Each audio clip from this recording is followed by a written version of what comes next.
तो एक सबसे पहले हम लोग यहाँ पे एंगल को दो टाइप में डिवाइड करेंगे। एक होगा पॉजिटिव एंगल और दूसरा होगा निगेटिव एंगल। कह रहा हूँ कि भाई निगेटिव एंगल पॉजिटिव एंगल क्या होता है। तो उसके सबसे पहले हम लोग जो है ना एक कंस्ट्रक्शन बनाना जा रहे हैं, बेसिक चीज़ बताने जा रहे हैं। मान लीजिए यहाँ पे एक स्टूडेंट है और एक दिया गया कंस्ट्रक्ट 30 डिग्री एंगल, दोनों को क्वेश्चन दिया गया। कंस्ट्रक्ट 30 डिग्री एंगल, ये दोनों क्वेश्चन दिया गया। तो कंस्ट्रक्शन किया तो इसने क्या किया भाई, यहाँ पे कंस्ट्रक्शन एक लाइन खींचा और यहाँ पे कंपास लिया, ऐसे एक मार्क किया। 30 डिग्री के बजाय हम यहाँ पे 60 डिग्री ले लेते हैं, आसान रहेगा और भी, है ना। 60 डिग्री तो यहाँ पे ऐसे करके एक मार्क किया, तो कुछ यहाँ से इस तरह से किया और यहाँ पहला कट किया, इसको यहाँ से यहाँ मिला दिया, ठीक है। अच्छा, दूसरा लड़का क्या किया, एक वही लाइन लिया, मान लो यहाँ ए बी लाइन लिया, ये भी ए बी लाइन लिया था। इसने क्या किया कि ये लड़का यहाँ पे बनाया, लेकिन ये लड़का कहाँ बनाया, यहाँ बनाया। यहाँ पे ऐसे करके एक आर्क लिया, ऐसे करके आर्क लेकर के मतलब इस तरफ किया, मतलब यहाँ पे ऐसे करके इसका डायरेक्शन इस तरफ है, कुछ इस तरह का ऐसे करके ऐसे घुमाया होगा और ये ऐसे करके ऐसे घुमाया होगा। तो इसका डायरेक्शन ऐसे आ रहा है और इसका डायरेक्शन ऐसे आ रहा है। फिर एक पहला कट लिया और फिर इसको यहाँ से यहाँ मिला दिया गया, ठीक।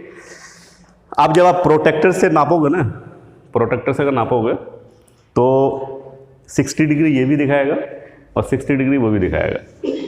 प्रोटेक्टर में 60 डिग्री दोनों को दिखाएगा, है ना।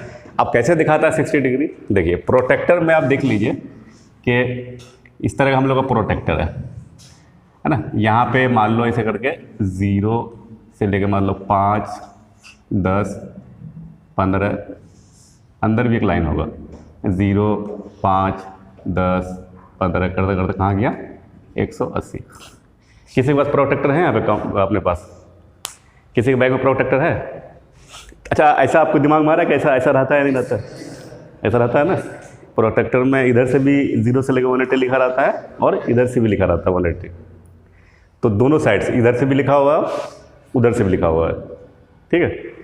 तो हम लोग जो क्लास 10 में ये सोचते हैं, 9, 10, 6, 7 में, कि ये हमारे सुविधा के लिए दिया गया है ना। चाहे जैसे मन तैसे हम भी यही सोचते थे, 9, 10 में यही सोचते थे हम भी कि भाई ये हम लोग हमारे सुविधा के लिए है, कि ताकि बच्चों को दिक्कत ना हो। कंपनी वाला बच्चों का बहुत ध्यान रखता है, छोटे बच्चों का बहुत ध्यान रख रहा है वो, ताकि उसमें कोई मतलब दिक्कत ना आए, आराम से जैसे मन तैसे जो वो नाप ले।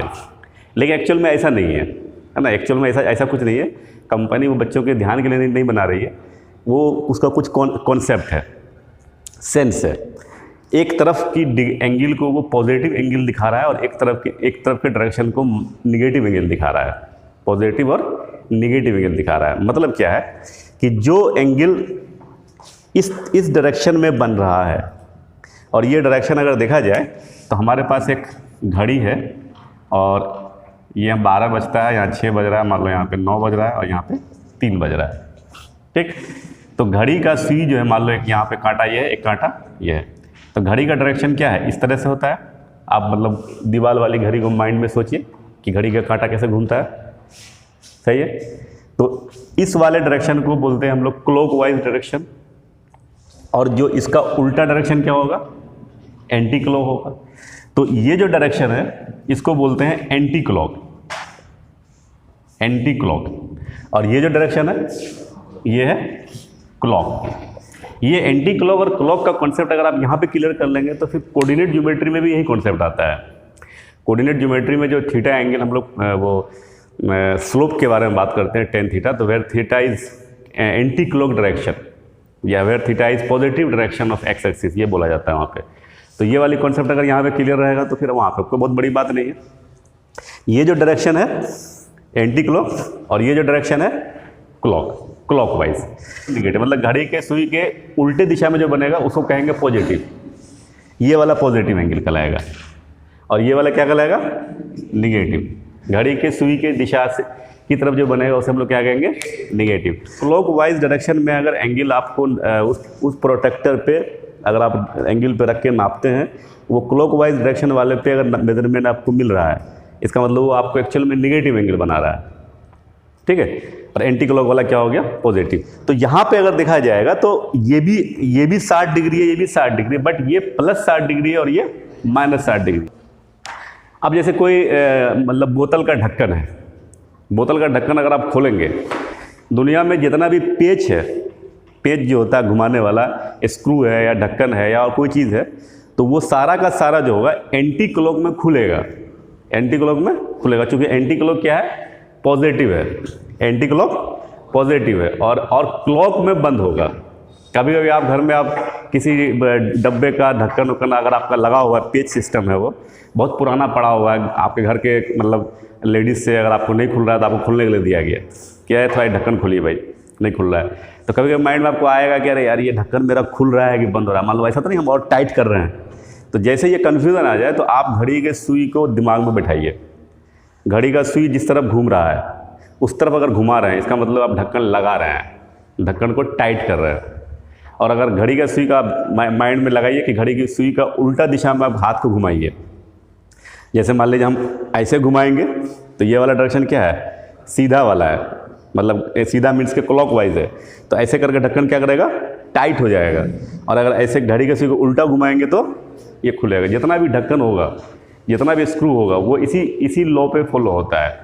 अब लेकिन कहीं कहीं पे जो है ये लॉ फॉलो नहीं भी करता है, तो जहाँ पे ये लॉ फॉलो नहीं करेगा तो वहाँ डायरेक्शन दे दिया जाएगा, उस स्क्रू पे या उस ढक्कन पे या उस किसी चीज़ पे डायरेक्शन दिया जाएगा।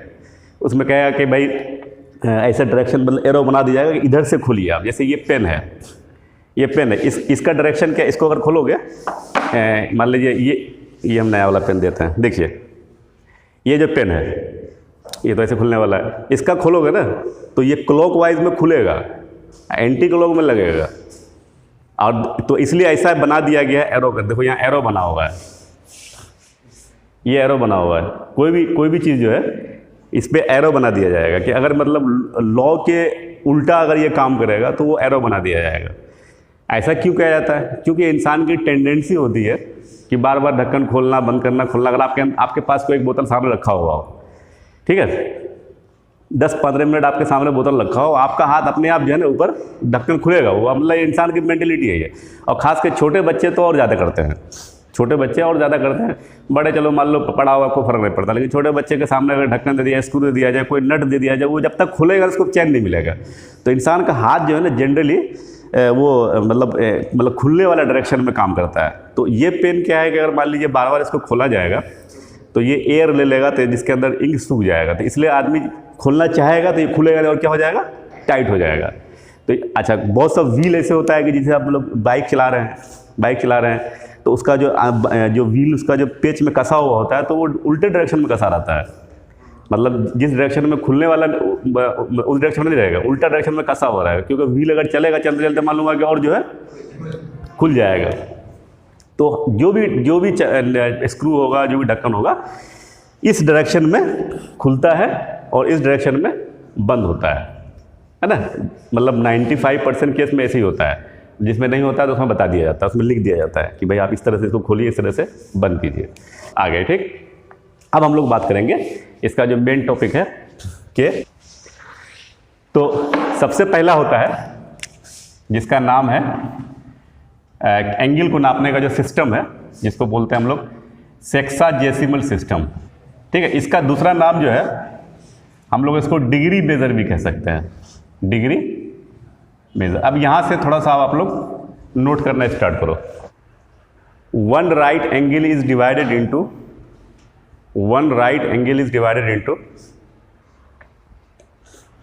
90 equal parts and each part is called degree. 1 degree is divided into 60 equal parts and each part is called minute, and 1 minute is divided into 60 equal parts and each part is called second. पहले बात दिमाग में ये आती है कि भाई 1 right angle is divided into 90 equal part, तो 1 राइट एंगल को 90 इक्वल पार्ट्स में बांटा जाएगा। तो अब 1 राइट एंगल मेरे पास है कितना बड़ा, कुछ होना चाहिए। जैसे मान लीजिए भाई हम कहेंगे भाई 1 किलो सेब जो है आप इसको 90 लोगों में बांट दीजिए, तो उसका टुकड़ा करना पड़ेगा अलग अलग, है ना। या कहेंगे भाई 1 किलो जो है केक लाइए सबको बांट दीजिए, 20 लोग हैं 20 लोगों को बांट दीजिए। तो इसी तरह से यहाँ आ रहा है कि 1 राइट एंगल। तो 1 राइट एंगल कितना बड़ा है, कितना बड़ा कह सकते हैं। तो 1 राइट एंगल कितना बड़ा, ये हम लोग नहीं बता पाएंगे। 1 राइट एंगल कितना बड़ा मतलब एक क्वांटिटी कितना बड़ा है, हाथ से नहीं बता पाएंगे। वो डिपेंड करता है कि भाई आप कितना बड़ा साइड ले रहे हैं, कितना ले रहे हैं। ये एक राइट एंगल है और ये भी एक राइट एंगल है। ये भी राइट एंगल, ये भी राइट एंगल है, ये भी 90 डिग्री है, ये भी 90 डिग्री है। इसको डिवाइड करेंगे 90 इक्वल पार्ट्स, या इसको डिवाइड करो 90 इक्वल पार्ट, या यहाँ से ऐसा करके ये भी 90 डिग्री है, नहीं है, ऐसे करके अब इसको 90 डिग्री डिवाइड कर दो। तो 1 राइट एंगल जो है वो डिपेंड करता है कि आप कितना बड़ा ले रहे हैं। तो वो 1 राइट एंगल को आप मतलब हाथ से मेज़र नहीं कर सकते कि भाई इतना बड़ा होगा, इतना बड़ा होगा, इतना बड़ा होगा, ऐसा कुछ नहीं है। जैसे हम आपको बोल दें कि भाई 1 किलो कितना बड़ा होगा, 1 किलो का साइज़ क्या होगा, तो आपके दिमाग में आएगा कि भाई 1 किलो किस चीज़ की बात कर रहे हैं आप ना। 1 किलो चावल की बात कर रहे हैं कि 1 किलो रुई की बात कर रहे हैं, या 1 किलो जो आटे की बात कर रहे हैं, या 1 किलो सोने की बात कर रहे हैं। तो जैसा मटेरियल वैसा साइज़ उसका होगा, है ना। 1 किलो सोना बात करेंगे तो इतने से में आ जाएगा, काफ़ी वेट होता है सोना जो है। और अगर 1 किलो रुई की बात करेंगे तो इतना में आएगा। तो जैसा मटेरियल वैसा उसको डिवाइड किया जाएगा। तो यहाँ पे पहली चीज़ क्या आई कि 1 right angle is divided into 90 equal parts. लिखना है कि 1 right angle is equal to 90 degree, है ना। And 1 degree is equal to 60 minute, इसको मिनट बोला जाएगा। और 1 मिनट इज इक्वल टू 60, इसको सेकंड बोला जाएगा। सिंगल डैश जो होगा वो मिनट होगा, और जो डबल डैश होगा वो क्या होगा, सेकंड होगा। तो अगर इसको हम लोग सिंबॉलिकली ऐसे देखें सिंबल में, तो डिग्री का सिंबल जो होगा वो एक छोटा सा 0 होगा, और अगर मिनट का सिंबल हम लोग बात करें तो वो क्या होगा, एक डैश होगा, और अगर सेकंड की बात करें तो क्या होगा, एक डबल डैश होगा। ब्रैकेट में अगर हम लोग यहाँ पे एग्जांपल के तौर पे ले लें, एग्जांपल के तौर पे, तो जैसे 90 डिग्री, ये 1 मिनट और ये 1 सेकंड, इस तरह से हम लोग डिनोट करते हैं, ठीक है। अब दूसरा मेजरमेंट आता है जिसको हम लोग कहते हैं सेंटेसिमल मेजरमेंट। हाँ, सेंटेसिमल, CENTESIMAL, इसको मिटा देते हैं, सेंटेसिमल मेजर। फटाफट लिख लो इसको। सेंटेसिमल मेजर क्या होता है, इसमें लिखेंगे 1 right angle is divided into 100 equal parts and each part is called grade. Each part is called grade, GRADE, grade. आगे लिखेंगे and each grade is divided into, and each grade is divided into 100 equal parts called minute, ये लिख लिए। and each minute is divided into 60 equal parts, it is called second, each part is called second, ठीक है। 1 grade के बारे में बात करना है तो इसको लिखा जाएगा ऐसे करके, 1 पे पावर ऐसे छोटा सा g दिया जाएगा, ठीक है। अब बाकी ऐसे 1 मिनट को तो हम लोग वही लिखेंगे, और 1 सेकंड को क्या लिखेंगे, ये लिखेंगे। चलिए अब हम लोग तीसरा आता है जो कि यही इंपॉर्टेंट है, तीसरा वाला, जिसको हम लोग कहते हैं सर्कुलर मेजर करेंगे। 1 radian is equal to what. आपसे पूछेगा भाई 1 डिग्री क्या होता है, तो 1 डिग्री का जवाब क्या देंगे आप लोग कि जो 90वां पार्ट है किसी राइट एंगल का, जो 90वां पार्ट है कॉल्ड डिग्री। ये इसका डिफिनेशन हो गया कि भाई डिग्री का डिफिनेशन यही है। अब ये बात आती है कि रेडियन का डिफिनेशन क्या है ना। तो रेडियन का डिफिनेशन मतलब 1 रेडियन का डिफिनेशन क्या होता है, इसके लिए हम लोग क्या बात करते हैं। कोई मतलब थके तो नहीं हो, मतलब आपको भूख लग रही है क्या। Angle subtended at the centre of a circle by an arc is called 1 radian is called 1 radian if length of arc is equal to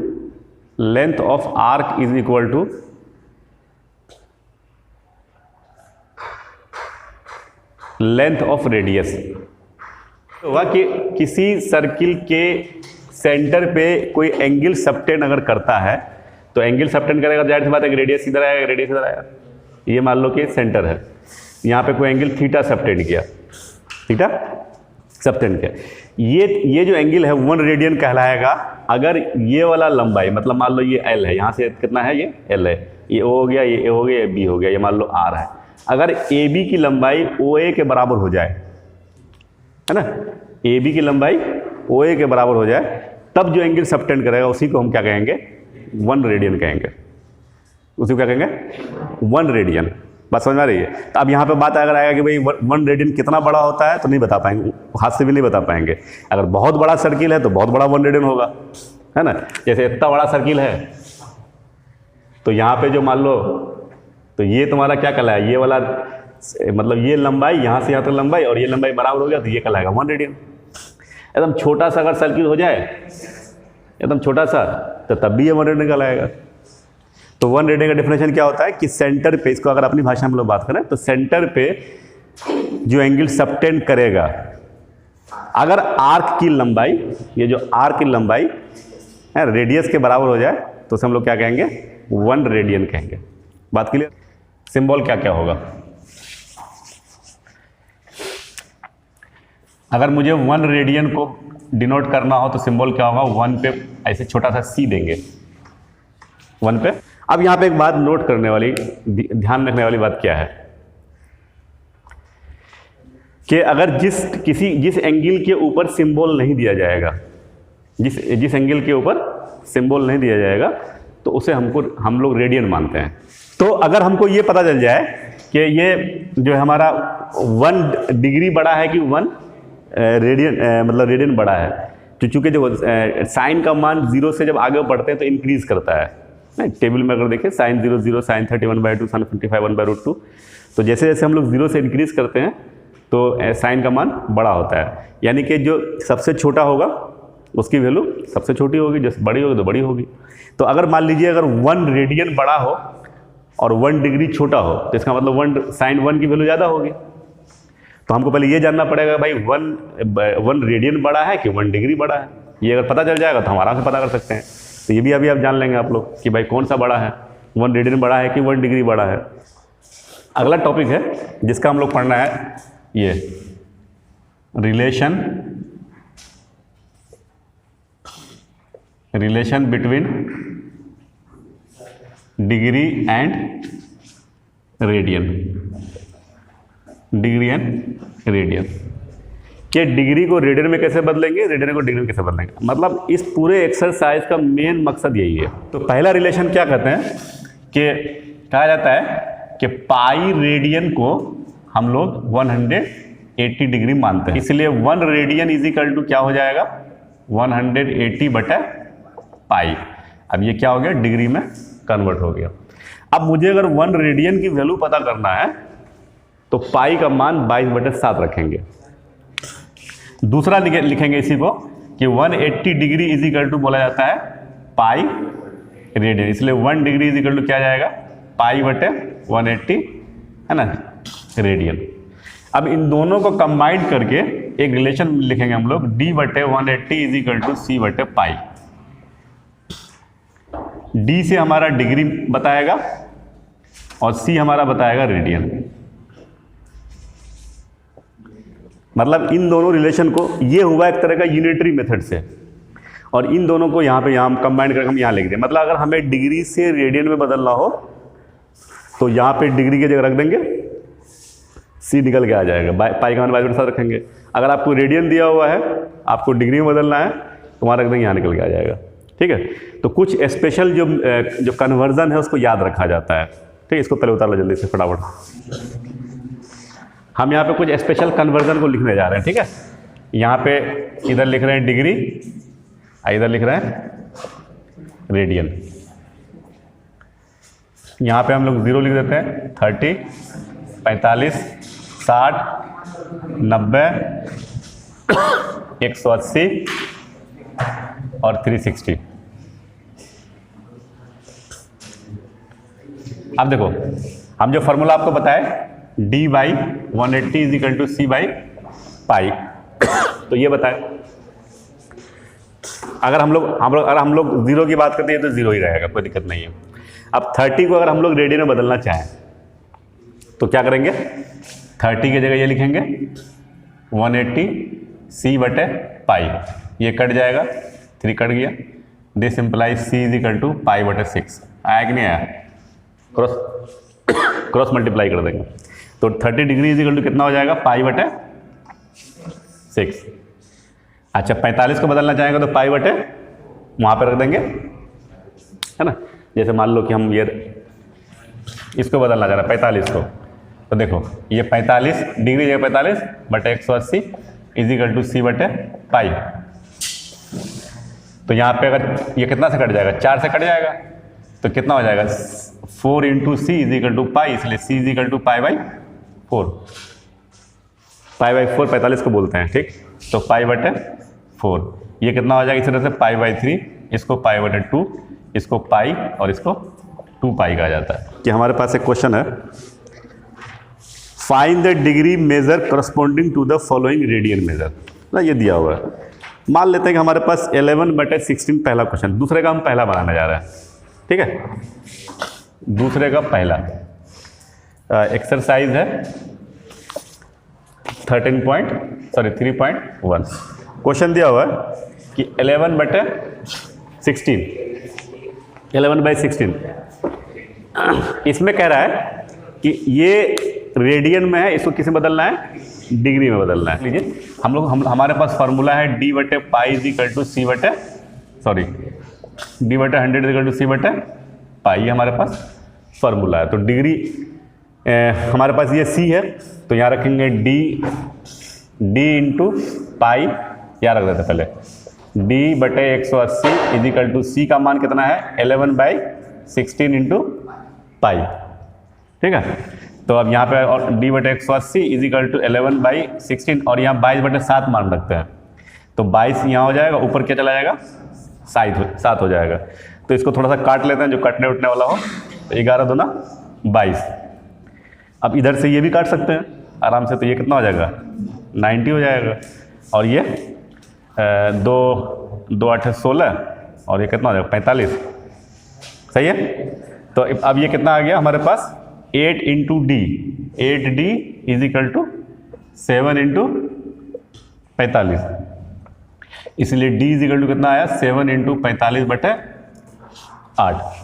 अब ये d इज इक्वल टू 7 5 35, 7 चौक 28 3 31 बटे 8, इतना क्या आया डिग्री।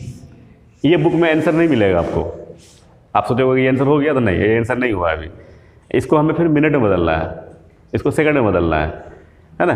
जब तक ये आंसर आपको नहीं मिलेगा, अब इसका क्या काम करेंगे, अब कैलकुलेशन यहाँ पे देख लो, सही है ना, ठीक। अब इसको डिवाइड करेंगे, तो इसका डिवीजन देखो किस तरह से होगा, ठीक है। यहाँ 0 उतार दिए, ये क्या हो गया, तो इसका आंसर कितना आएगा 39 डिग्री 22 मिनट और ये 30 सेकेंड, ये आंसर। तो यहाँ लिखेंगे कि कन्वर्ट 1 रेडियन इंटू डिग्री, ठीक है। तो यहाँ पे हमें वही फार्मूला वही रहेगा d बटे 180 इज इक्वल टू सी बटे पाई।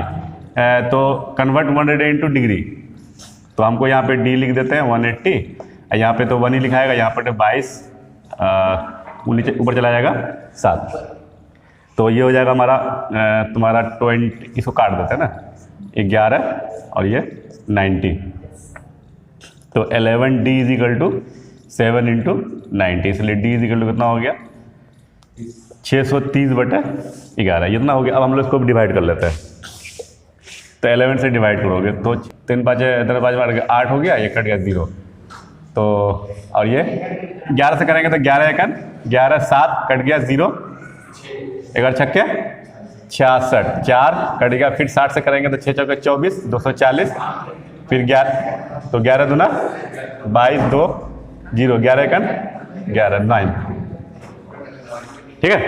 57 डिग्री 16 मिनट और 21 हाँ सेकंड। तो यहाँ पे कभी कभी किसी किसी बुक में जो है ना ऐसे भी दे देता है 57 डिग्री 16 मिनट और 22 सेकंड लिख देता है, क्योंकि ये जो नीचे बचा ना 9 तो उसको अप्रोक्सली 22 लिख देता है। तो यहाँ भी 22 लिख सकते हैं आप, ठीक है, और ये भी 22 लिख सकते हैं। किसी के पास आर डी शर्मा की बुक है यहाँ पे? आर डी शर्मा का बुक लेकर आना है आपको, उसमें दिया हुआ है।